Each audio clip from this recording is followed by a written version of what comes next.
Hello, Booktube. Hello, friends. Welcome to Lizziefaye Loves Books. I'm Elizabeth. I thought today I would do a mid-month wrap-up for you. I had kind of been thinking about doing it, and then I noticed that Mitzi from Mitzi Reads and Writes just posted one yesterday, and I thought, you know, I'm going to do it. Which, by the way, I've been meaning to give her a shout-out. If you guys have not subscribed to her channel, I will link it below.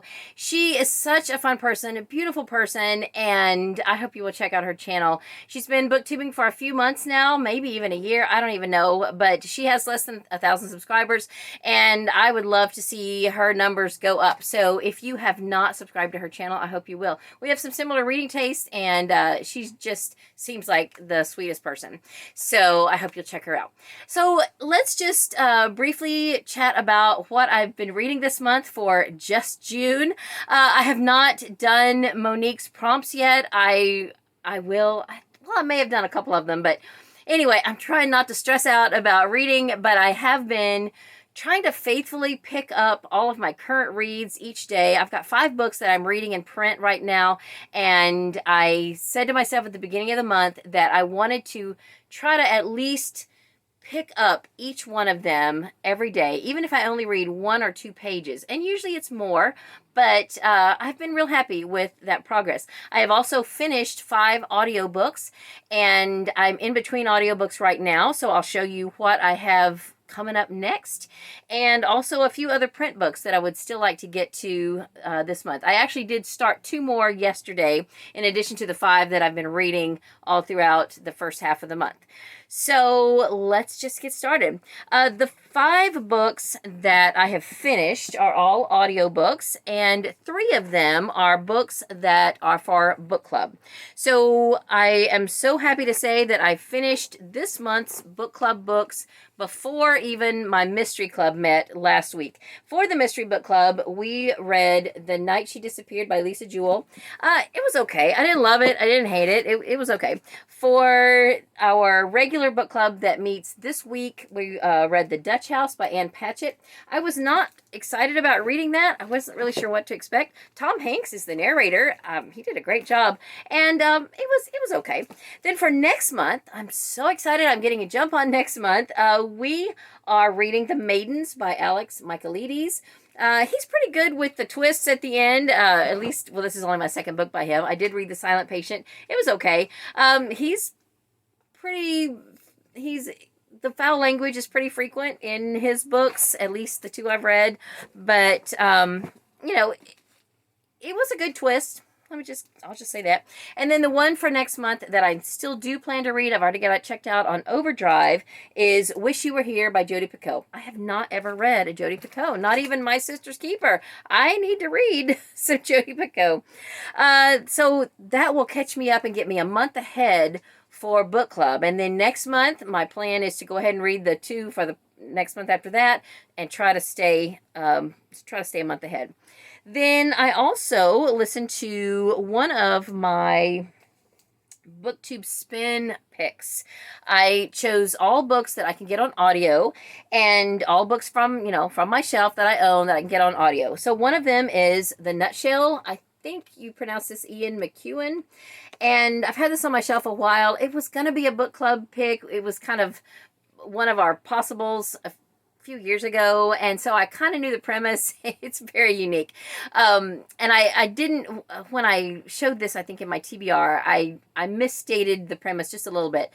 It's about an unborn fetus who is not a witness to a crime, well, kind of, but really more, he can hear a crime being planned. So I'll just leave it at that. I didn't hate it.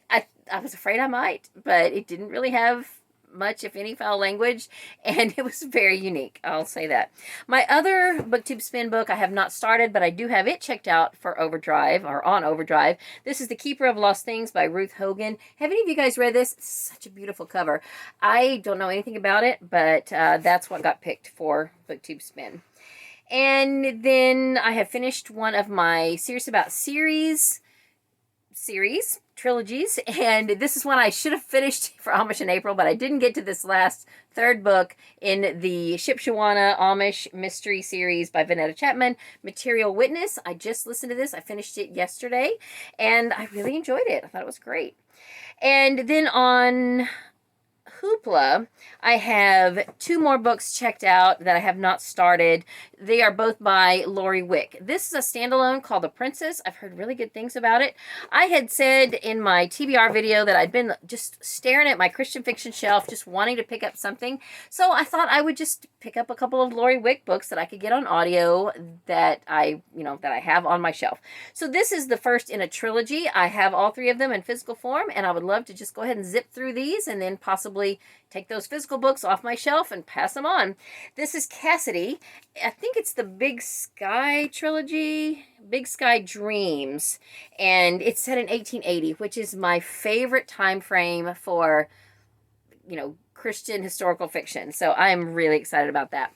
I've got 2 books checked out from the Bookmobile, and one of them I know I can get on audio on Scribd. It's Dry by Neil Shusterman. So I have not started it. I probably will go ahead and finish up these 4 that I have checked out already before they expire.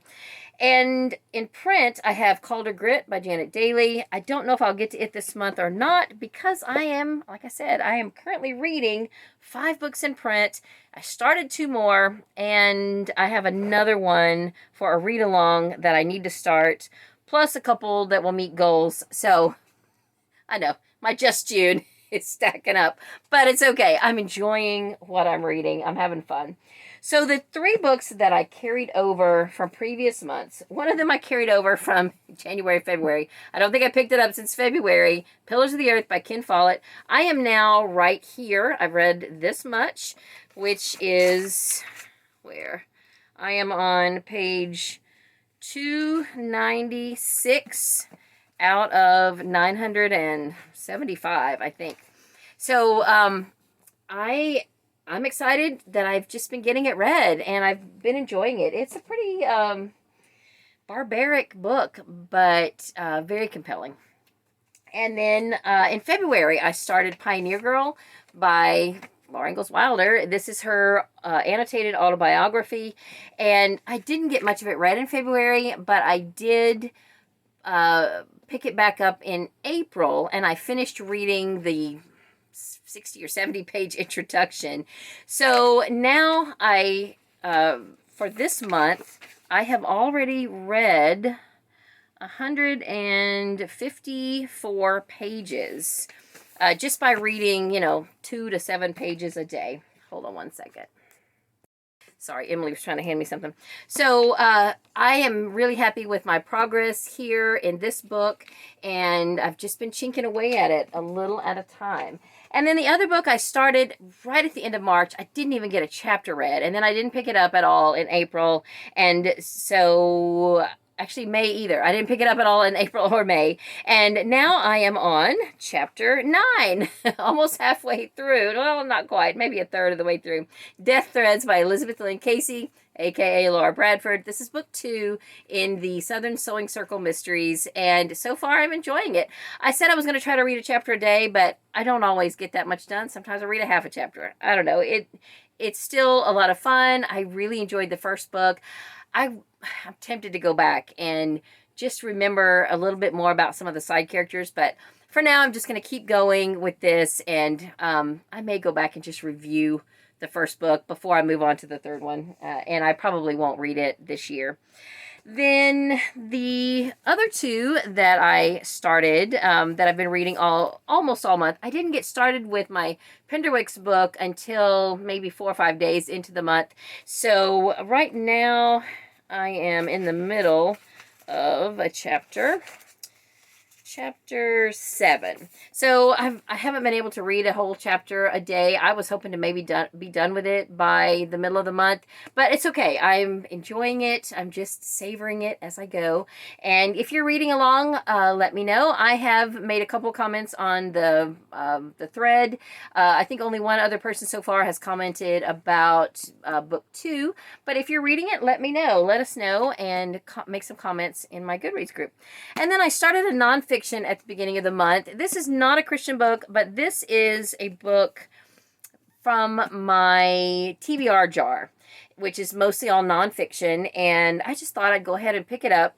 I'm not loving it, because it's not a Christian-based book, which is what I prefer when I'm, reading a marriage book.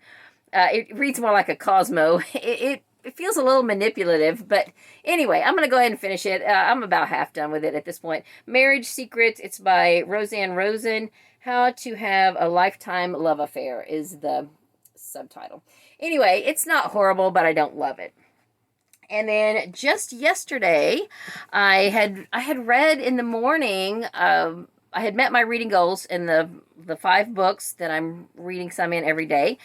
And I sat down and I thought, I'm just going to start a couple more books. So we're kind of having an informal read-along of Hatch with Donna from Studio in the Library and Storm from Storm Reads. Donna started it. I don't think Storm has started it. She's got enough buddy reads this month. But we had read the first book in the Overthrow trilogy, which is called Bloom, last year. And so I did set up some threads on my Goodreads group. This is more of a horror than a comfort read, but still, I love this kind of book. So I did finally start it, and I've read, I think, 2 chapters now, maybe just 1.5. And then because I finished the Charlie Joe Jackson series in May, this is a companion book, and I thought I would just go ahead and check it out from the library and give it a look. So this is Katie Friedman Gives Up Texting by Tommy Greenwald. Katie Friedman is one of Charlie Joe Jackson's friends, and she is one of the characters in the Charlie Joe Jackson books. So I thought it would be fun to check this out. There's actually 3 different companion books to the Charlie Joe Jackson series. One of them is Jack Strong Takes a Stand, and I've read that one. It was a Sunshine State book a couple years ago. And then the third one I didn't even know about till yesterday. I looked it up, and so I've added it to my TBR as well. So this is cute. I read a few pages of it. I didn't get super far, maybe just a chapter. I just read 1 chapter and the introduction. So anyway, and then Elizabeth Tyree has started a children's classic book club, and she's reading 1 book a month. And I want to encourage you to check it out. Be sure to subscribe to her channel if you haven't already. She is a middle school teacher and loves to read middle grade books. And she also is a teacher of middle grade literature. So she did a great video about E.B. White, like a biographical video about him.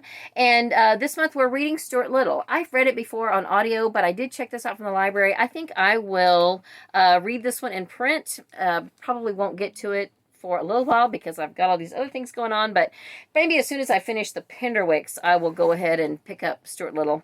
Or I might just read 8 books at one time. I don't know. I've done that before. Anyway, I think that's everything that I want to show you for this video. Let me know what you're reading this month. And if you're having a Just June where you're not participating in readathons and you're just enjoying what you read, let me know. I did hear about a readathon for July that I want to participate in, and it's going to be the summer edition of the Retro Romance Readathon hosted by Storm from Storm Reads and Sarah the Bookish Knitter. So I'm really excited about that, especially since I tried to participate in the February, the original edition of the Retro Romance Readathon, and I had a big miserable fail. I didn't get anything read for it. So this will give me a chance to read the books that I intended to read in February for that readathon, which I'll tell you about in my July TBR. But for now, I've got to get to the post office before they close, and I will talk to you soon. I hope you're having a great day. Read a good book, and God bless you. Hi, I wanted to add a quick little PS to this video. We're just getting back from running a couple of errands. We had to make a trip to the post office and to the grocery store to grab some food to share tonight at our weekly Wednesday evening family church dinner. And so we just got back to our house, and I thought, I'm just going to go ahead and do this right here. Oh, it's getting ready to rain. I hear the thunder. So I forgot a book that I wanted to tell you about, and along with that, I wanted to give another booktuber shout out. So Hannah from Buggie Reads issued a challenge for the month of June because it's her birthday month. So happy birthday, Hannah. She's a member of the Killing Time with Cozies group, and she's doing the Serious About Serious challenge, or SAS. And her challenge is to pick 1 or more series off of your SAS list where you have 5 or less books left to read, and focus on those series. So by finishing the 3rd in the Shipshawana Amish mystery series or trilogy, I have participated in that challenge, and I've got one more that will catch me up with a series that's on my Serious About Series list, and it is Murder Most Grave by G.A. McKevitt. This is the most recent book in the Granny Read mysteries. It just came out the last day of May, and it's on Hoopla now, so I've got it checked out, and I plan to listen to it this month, so that will give me 2 series on my Serious About Series list to check off for the month of June. So I'm excited about that.